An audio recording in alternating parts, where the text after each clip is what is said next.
Welcome to another edition of Lens Talk. My name's Paul, I'm your host. In this video I want to talk about SLRs doing video work.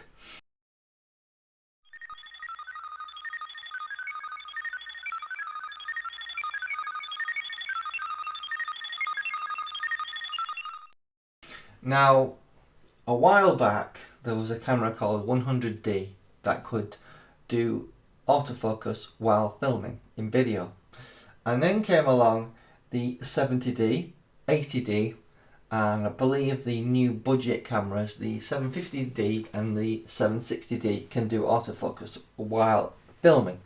But generally speaking, SLRs wasn't very good at doing autofocus for video basically.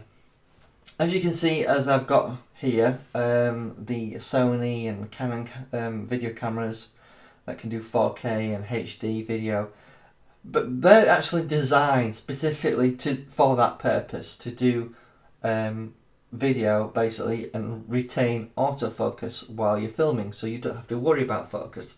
And I don't know if many of you actually realise this, but in film production all focusing is done manually by the operator, and that's how they can achieve good focus with things in the actual shot that may be in the foreground and background, and they can rack the focus backwards and forward.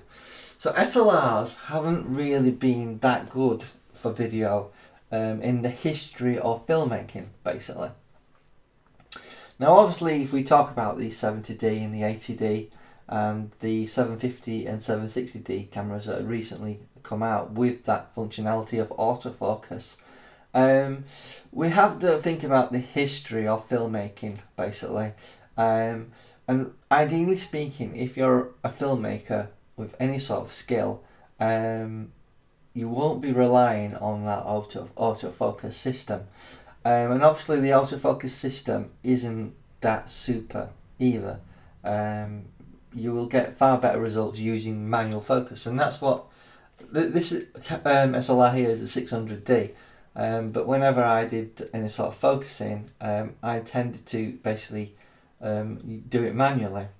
Especially when I'm doing any sort of filming, I do manual focus to make sure I get everything in focus and that I control what is in focus. But I do want to talk about people who've gone to SLRs and why they're choosing SLRs. Here I have my trusty Exacti camcorder, which is a dual camera, but what it is it's a video camera first, and then it's a camera second, where your SLRs are camera first and video camera second. This Exacti camera has one of these lens adapters, which is a fisheye, a semi fisheye wide angle lens. It's designed for this camera. Typically these adaptive lenses aren't very good, and I won't recommend using them. However, if you do get one that is specifically made by the manufacturer of your camera, I would recommend getting one, because obviously they've optimized it for your camera, so it should yield some really good results. But I wanted to talk about video, because I've done and worked on a few odd productions using mini DV cameras, and it would have never occurred to me that I could do any sort of short film using a digital SLR. I would have always used one of these semi-pro camcorders to do any sort of productions, and obviously if you look at the professionals, they're using things such as DVC Pro cameras, you know. I just wanted to touch on the element of stability on using video and video cameras. The reason people put digital SLRs on rigs, you know, that they can put on the shoulder, is so you get that extra stabilized image when you're doing your filming. You see, the reason film studios, television companies use the full shoulder mounted camera is because you're using your shoulder as a tripod in effect, and it gives the shooter a lot of stability for filming. The problem is when you go for something this small, you'll actually lose that stability. It's not like you can mount that on your shoulder, is it? So what they tend to do is you can buy rigs where you can attach this on, where you can have something that's on your shoulder, but it's still not as good as having a shoulder mounted video camera. So SLRs have come a long way in able to do video in terms of their functionality and ability, because obviously they've brought in that autofocus within video mode. However, it will never compare to a camcorder or a camera, video camera. So if I just talk about the Exacti camera here, obviously it is a camcorder first. It has anti-shake technology, optical stabilizer inbuilt into it. It also has autofocus, and this is a camera that is probably, when it came out new, was probably around £300 or £400, maybe £500, which would have been substantially, obviously, cheaper than buying a full-blown SLR that may have done video. But obviously, back in the day, I believe this Exacti camera predates any sort of video functionality in SLR cameras. It's just that a lot of the manufacturers recently, such as Canon, Nikon, Sony, have jumped onto the bandwagon of being able to do video, and it's very versatile, being able to take photographs and do video. And I'm an advocate of doing long lens filming, such as wildlife, with some of my 500 and 600mm lenses, and they are the video functionality of SLRs for that is fantastic. But I think it's important to note that SLRs with their video functionality cannot replace what the semi-pro and fully pro camcorders can achieve, because you've got far much more control, such as manual focus, zooming in and out is certainly a lot smoother than an SLR is, and you can use gain and auto white balance, which is so much easier to control and simpler, and obviously you get a viewfinder as well, which sometimes using a viewfinder is a must. It's one of the best things you can use when you're ever doing any sort of filming. So I just want to wrap up this video and just say, think long and hard about if an SLR is what you want to use to do video.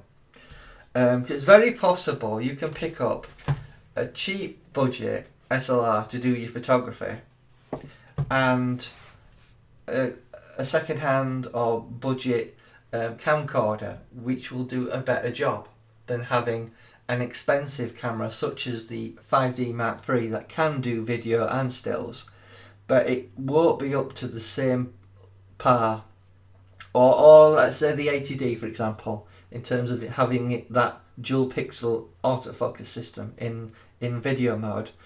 It still won't compare to any sort of camcorder, because obviously a camcorder is developed and designed to do video specifically. Yes, they can do stills, but really it tends to be low resolution stills, nothing fantastic. But it's the video element, as well as if a camcorder is focused specifically to video and can do 4K, it's going to be a lot cheaper. And I think the cheapest SLR in Canon's range anyway that can do 4K is the 1DX, which is a lot of money. I think the Mark 1's £3,000 and the Mark 2's £6,000. So obviously SLRs with video functionality and 4K becomes extremely expensive. So you're probably better off sticking to a camcorder if you want to do video. I hope this video did enlighten you in terms of what are the benefits of camcorders doing video. I do love SLRs for what they can do with photography, and the ability to switch and do a bit of video, manual focus, it's great for me. I find that useful. But if I really want to use something that can autofocus on me and stay on me, I think I would prefer some sort of camcorder that's dedicated to do video, and it will probably work out cheaper in terms of if you do want to do 4K video, to get some sort of second-hand pro or semi-pro camcorder and get yourself maybe another SLR to do photographs and photography specifically for that purpose. So I hope I haven't rambled too much on this video, but I just wanted to put it out there that camcorders and video cameras are dedicated to capture video, and you can obviously achieve a lot more with those cameras.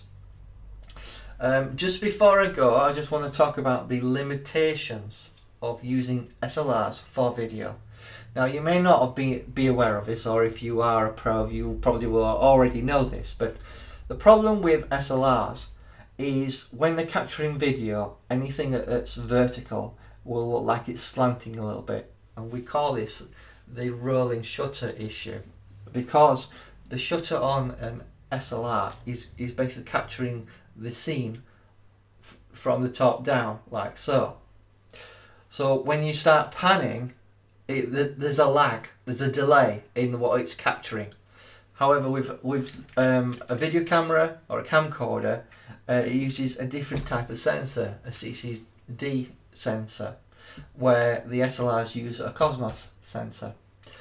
And obviously the camcorder is designed to capture a moving image while you're panning.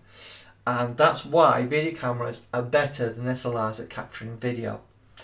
Obviously, you might be aware of the moire issue, which is basically some cameras suffer with patterns on jackets and coats and shirts, and it's like the pattern is actually dancing on screen. I believe the 5D Mark III has a filter to try and cut down on that, but it still is an issue, and it's something, it is a problem for all cameras, not just SLRs and video cameras. They both suffer from the same problem.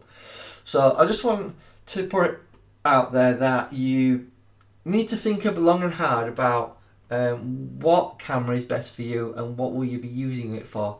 If you're going to be using doing a lot of video, get yourself a camcorder or video camera. Or if you're going to be doing a lot of stills, get yourself an SLR, a camera. Sure, get something in between if you need to, like the 70D or 80D that can do autofocus video as well as photography.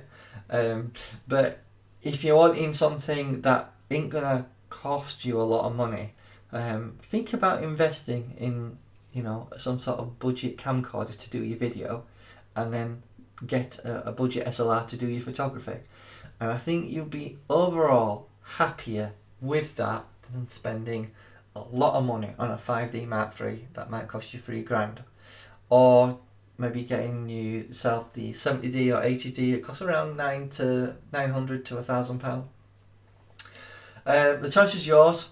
I hope this video was informative, and have a nice day.